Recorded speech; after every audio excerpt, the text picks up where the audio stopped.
Hello, নমস্কার সবাইকে। আমি পূজা। কালীনগর রাজগঞ্জ থেকে ছোট্ট একটি বেকারি চালাই।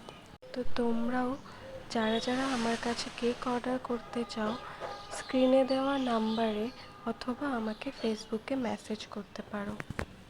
আজকে আমি দেখাবো ছোট্ট একটি বেন্টো কেকের ডিজাইন। তো প্রথমেই আমি কেকটাকে দেখতে পাচ্ছ কিভাবে কাট করে নিলাম 3টি পিসে।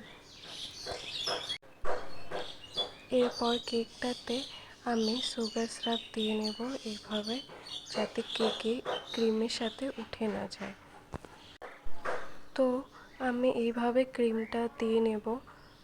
তো এই কেকগুলো দেখতে খুব সুন্দর আর ছোট্ট কিউট হয়। এই কেকটি আমাকে অর্ডার করেছিল একটি বুনো। রাত্রেবেলা আমি ঘুমিয়ে পড়েছিলাম, সকালে উঠে দেখছি কেকের অর্ডার এসছে আর ও সেটা 12টার মধ্যে লাগবে।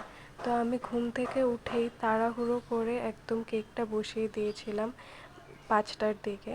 তারপরে এই কেকটা ঠান্ডা হতে হতে প্রায় 7টা বেজে গেছিলো। আর যত বেলা হয় তত কাজ করতে এখন গরমের দিনে কষ্ট, কারণ ক্রিমগুলো কি হয় গলে যেতে থাকে। আর গরমে যেহেতু নিয়ে যাবে সেহেতু সেট যদি না হয় কিছুক্ষণ ফ্রিজে, তাহলে কেকটি নিয়ে যেতেও খুব সমস্যা হবে। এই কেকগুলো প্রাইস রাখি আমি 150 টাকা করে। যদি চকলেট ফ্লেভার হয় সেক্ষেত্রে সেখানে 10 টাকা এক্সট্রা অ্যাড হয়। এই কেকগুলো দেখতে ছোট হলেও খাটনি ঠিক বড় কেকের মতনই হয়।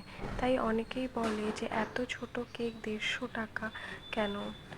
কারণ আমার লাইনের বিল সেমই পড়ছে এবং আমাকে সেমই এফোর্ট দিয়ে করতে হচ্ছে। সবাই এমন বলে না, কিন্তু কিছু কিছু কাস্টমার আছে যারা এরকম অবজেকশন জানায়। আমার বেশিরভাগ কাস্টমারই এটা নিয়ে কোনো অবজেকশন জানায় না। তো আজকের ভিডিওটা এতটুকুই থাক। নেক্সট ভিডিওতে পুরো ডিজাইনটি তোমাদের সাথে শেয়ার করব। Thank you.